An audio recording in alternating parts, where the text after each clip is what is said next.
I'm thinking of taking on the care of my mom, but you two didn't get along, so it's probably impossible, right? My husband asked me that. I immediately responded, sure. Huh. He widened his eyes in surprise. You mean you'll take care of your mother-in-law? Are you sure? Absolutely. I won't let my husband have his way. I'll divorce him on my terms. My name is Catherine, a 32-year-old homemaker. I've been married to my husband, Ken, for 3 years. We both used to work at the same company and got close unexpectedly, eventually starting to date. About 1.5 years into our relationship, he proposed and we got married. I quit my job when we got married. He wanted me to become a homemaker. I've been supporting him as a homemaker since then. He seemed happy, always coming straight home after work. I don't feel like stopping anywhere because Catherine's cooking is so good. I even turned down drinking parties. I was so happy to hear him say that. He came home early and made time for us to go out on his days off. I couldn't be happier. Our newlywed life was very enjoyable like that. However, about 1 year after our marriage, we faced a slight problem. His salary had decreased. His company was involved in a scandal and got bashed for it. This led to a loss of clients and big financial losses. Fortunately, Ken, being young, wasn't laid off, but his salary inevitably dropped. He could have changed jobs, but he thought he'd probably only face a salary cut elsewhere as well. He believed no other company would offer as much as his previous pay. Instead, he speculated that staying at his company might offer better chances for promotion as others were being laid off or resigning. I had no right to stop him, as he was the one earning our livelihood. To me, it didn't matter which company he worked for as long as he brought home the bacon. But with the reduced salary, we had to cut back. So I began to focus on saving as much as possible. The first thing to reconsider was our fixed expenses. We used to use major cell carriers without much thought, but I switched to MVNO to use a cheaper SIM. We both had cars, but we decided to sell mine, as I didn't use mine during weekdays. Only these changes saved us about $500 a month. Then, for variable expenses like groceries, I tried to reduce costs as much as possible. I bought meat when it was on sale or discounted and stored it in small portions in the freezer. I prepared make-ahead meals and freezed what could be frozen and refrigerated the rest to avoid wasting food. I decided to go shopping trips only once a week. Thanks to these efforts, our grocery bill, which used to be expensive due to buying what was not really needed without thinking, was now under $200 a month for the two of us. With these savings, we managed to compensate for the reduced salary. This should be fine. We can continue our lives comfortably. That's what I thought. However, one day, after living like this for a while, my husband said something like this. You're always talking about saving money. It's not that hard on us financially. You know, you're nagging me all the time, and it makes me feel suffocated. I was shocked by his words. But we just managed to get by fine because I've been working hard at saving. Even so, we need to indulge sometimes, or life is going to be so boring. I wondered if I had been pushing him too hard. His words made me reflect. But no matter how I recalculated, there wasn't much more we could cut back on. Then, is it okay if I work too? Why? I'm afraid it's tough to live comfortably on just your salary now. With your pay cut, we have no choice. It's different from our agreement first, but you should accept me to work if you want some luxuries. After some hesitation, he reluctantly agreed. Okay. I started looking for a job and found a job as an administrative assistant. working from morning till evening. It was almost like full-time, working from 9 a.m. to 4:30 p.m., and it seemed like I could earn an adequate amount for helping our living expenses. The office wasn't far from home, so I thought I could do grocery shopping in my way home and still be back by 5 p.m., and that would allow me to prepare dinner before my husband got home. So I decided to work there. Once I started working, everyone at the workplace was so kind, and I felt very comfortable there. With my previous experience as a company employee, I quickly learned the ropes. Communicating with people other than my husband expanded my perspective, which was great environment for me. Moreover, being able to earn my own income has brought me great relief, and it has allowed us to enjoy a somewhat more comfortable lifestyle. We became able to afford some little luxuries that my husband mentioned. Well, it's been years since we came such a fancy restaurant, hasn't it? We went last year, remember? Really? I guess so much pressure for saving made me forget about it. It's not that strict. Well, it is stricter than you think. Really, I had been so focused on making up for his decreased salary that it could be I didn't realize how tight our budget actually was. But his salary has not increased. It was just that my working allowed us a bit more flexibility now, so we couldn't let us be complacent. Just so you know, I haven't stopped being frugal, okay? We're just creating opportunities to enjoy good food once in a while. You should work hard to get your salary back to where it was. Okay, He replied, looking a bit upset. I knew it wasn't a pleasant topic to him. But we had to be realistic. We might have children in the future, and it would require significant money. We need to start saving now. I felt Ken lacked a sense of urgency about this. Well, let's just focus on the dinner today. I decided not to talk more about it and just enjoyed the evening with Ken, having delicious meal and drinks. Some time has passed after that, and the holiday season arrived. I always felt a bit down around Christmas. Because it was a tradition to gather at my in-laws' house. If my in-laws were kind, it would be fine, but especially my mother-in-law was a typical mean type. Every time we met, she would make snide remarks. And this year was no exception. Merry Christmas, Deborah. Merry Christmas. Oh, where are the kids? Excuse me. That's right, you haven't had any kids yet. It's such a shame. I even prepared Christmas presents for them. She showed me the gift box. Okay, so this year's harassment is about not having kid yet. She clearly wants to put pressure on me to have children. I can't believe such a mean way she does it. Why does she have to be so nasty? I thought, feeling upset right from the start of the Christmas party. Throughout the day, she continued to bully me. Oh, this dish is not good. Aunt Catherine made it. No wonder it's so bad. She mocked me openly in front of all the relatives. Even if my father-in-law tried to stop her to do it, she kept criticizing me.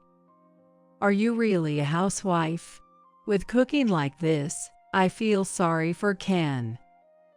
What's the problem to her? The food was well prepared and tasty. The other relatives seemed to enjoy it, so it felt like nothing but spite from her. Then, Ken blurted out something unnecessary. Actually, Catherine isn't just a housewife anymore. What do you mean? Well, she's working in an office now. Since he let it slip, I had no choice but to explain. I didn't know about this. Why didn't you tell me? Huh? You're supposed to report these kind of things. Normally. Sorry. Why did I need to tell her? Whether I'm a housewife or a working woman, it's none of her business. So that's why the cooking is bad. You're neglecting housework. Why do you even need to work while Ken is earning well? You must be working because you just want extra spending money for yourself. Huh? Maybe you're spending spree on luxury items, going out for lunches and dinners. Oh, don't tell me you're having an affair and squandering money on a man. She abruptly started saying what she speculated wildly. The relatives all looked shocked at her sudden outburst. What are you talking about? There's no way that's true. What makes you freak out so much? You look suspicious. Stop it. Don't spread false rumors like that. That is defamation. Oh, how could you say such harsh words towards your mother-in-law? If I were in your shoes, I would never say something like that. Young people these days really lack manners. She berated me. I didn't care no matter what she said, but I couldn't bear to be thrown at me such baseless accusations of infidelity. At that moment, I truly began to hate her. I had always found her difficult, but this was too much. My adamant denials convinced the relatives that it was just her wild imagination. She sucks. On the way home that day, I told Ken that I didn't want to attend his family's gatherings anymore. However, he got angry and said, "Don't be so selfish."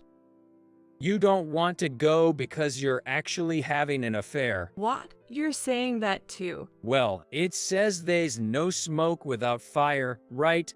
Mom wouldn't say such things without reason. She has a special ability to create smoke. It's called lying. Hey, don't talk badly about my mom. If you were doing things right, she wouldn't have to need. I don't think that's related. She just doesn't like me, so she can't help but harass me. Come on, you're being paranoid. Paranoid? You say I'm paranoid even after seeing how she treats me. That's clearly harassment. Anyway, I'm not meeting her again. You can go to family gatherings alone. Don't be so selfish. We continued to argue, but we never reached a resolution, and eventually left the matter unresolved. After that, we didn't talk to each other for many days. Then, when my husband was called by Deborah, he went to his parents' house, but I refused to go. He sighed and said nothing more. He must have realized it was pointless to try to persuade me. I was glad he gave up, as I never wanted to see her again. Gradually, Ken and I started talking again.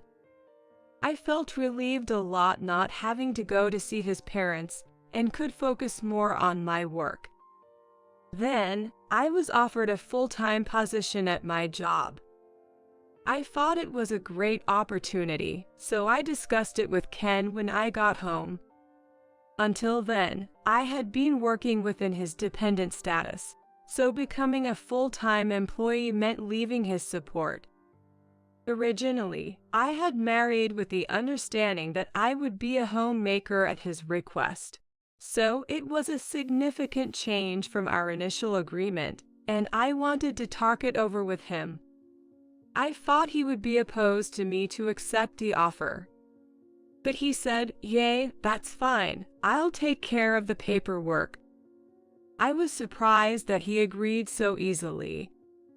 Perhaps he thought it was too much trouble to convince me about the issue because of the incident between Deborah and I the other day. And he might have felt it was easier to just let me do what I wanted. I felt a bit guilty but was very grateful.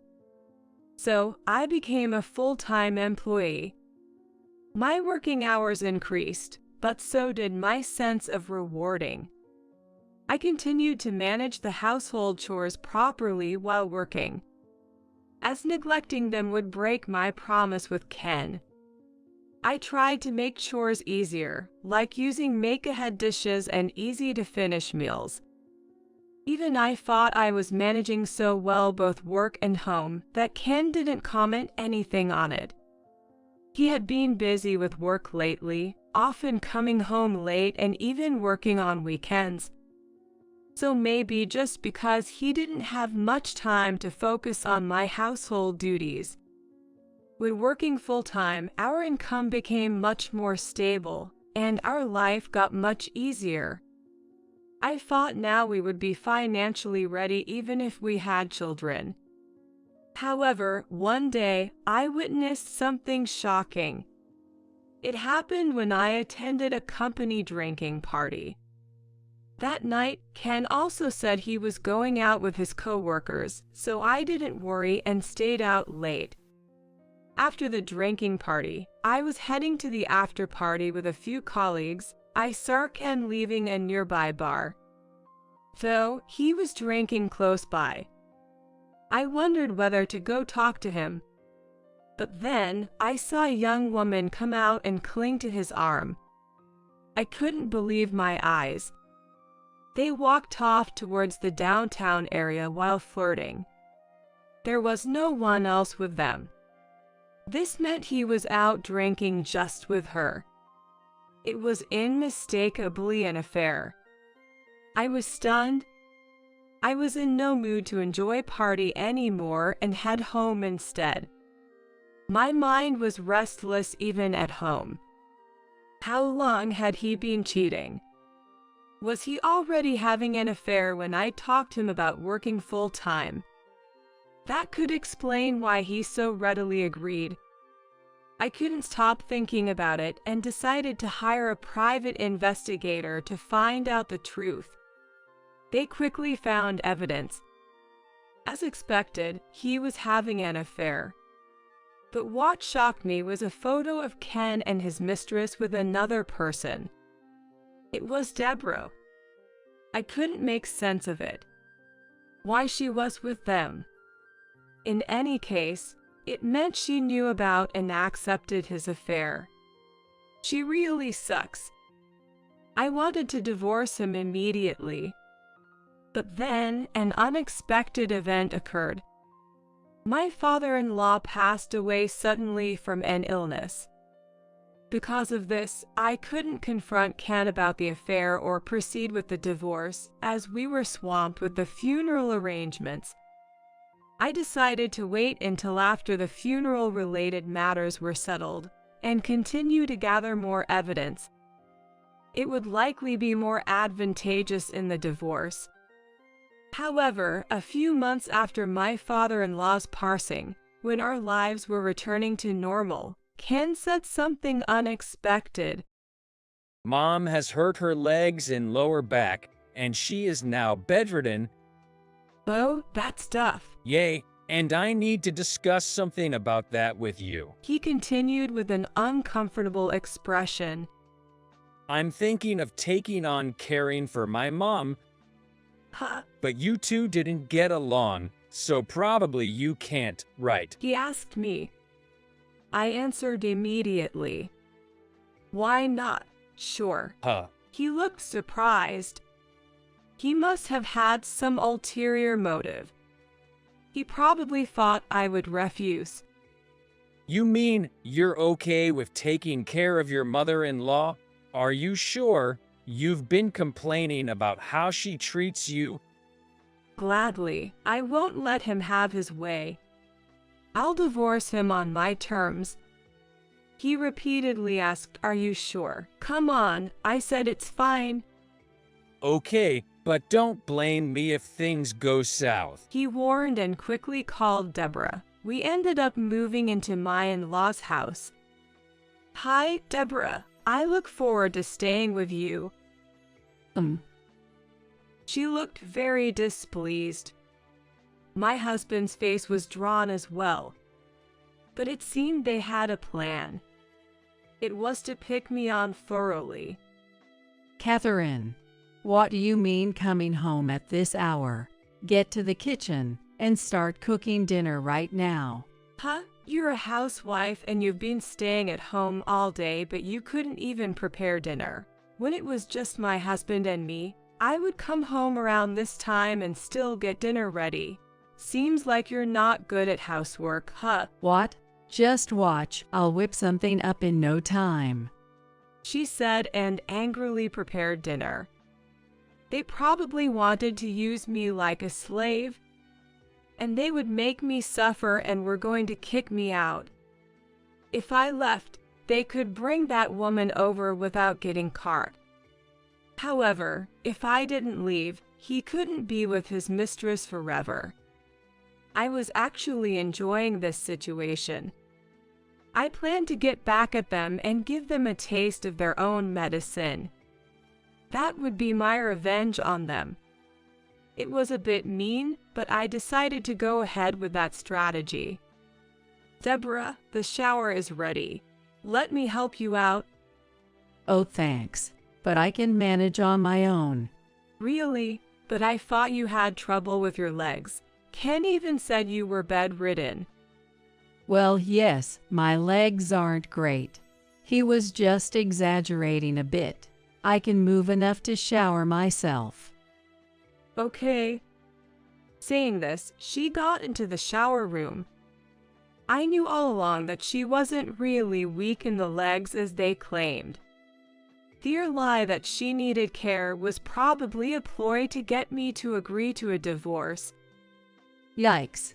A scream came from the shower room. I held back my laughter, thinking just as planned. What's wrong, Mom? Ken rushed to the shower room. It was cold water.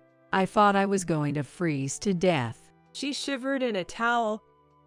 Catherine, you used all the hot water in a tank, didn't you? Oops, my bad, I said, grinning slyly. You did it on purpose, didn't you? Is that true, Catherine? No way, it was just a small mistake. You're terrible, Catherine. Ken, maybe you should be with somebody else. Yeah, your recent behavior have made it difficult to stay married. You've been causing a lot of trouble for Mom. Maybe we should divorce. So that's their game. Time to show my cards. Right, maybe divorce is the only option. Hearing this, they both smirked. Then sign this. He said, handing me petition for divorce. Oh, you had these prepared already. How thoughtful. We had to, with such a terrible wife like you. Fine, but I'll be claiming compensation for your affair. What? They froze at my words. I laid out the photos I had been gathering on the table. I have the evidence. Looks like you were in on it too, Deborah. They were speechless. Well, this isn't like. This is just. No excuses. We'll divorce, but make sure you pay me alimony, I said firmly, signing the papers and packing my things. Wait, you knew everything all along. Yes, I knew. I knew everything, and I dared to choose to live with you and Deborah. I was aware that she was fine. It was quite funny to see you pretending to have a pain in your legs when you walk, Deborah. Their faces turned red with embarrassment. Well, it was an interesting stay. From now on, we'll communicate through lawyers, I said and left the house. They were pale and stunned. Later, I sought damages from Ken and his mistress through a lawyer.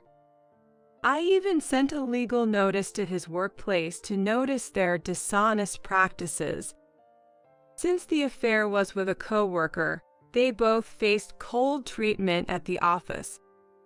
Apparently, Ken missed his chance for promotion. He was relegated to a physical labor department in rural area. Deborah ended up alone. She's now shunned by neighbors after I spread rumors how terribly she acted in breaking up her son and his wife. Ken now leads a lonely life in a place where he knows no one, and his salary eaten up by alimony payments. He had promised his mistress that they could get married without having to pay any damages, but when they were faced with the claim, she ended up leaving him. As for me, I'm enjoying a single life with my stable income. I'll focus on my career, aiming for a promotion, leaving romance aside for now,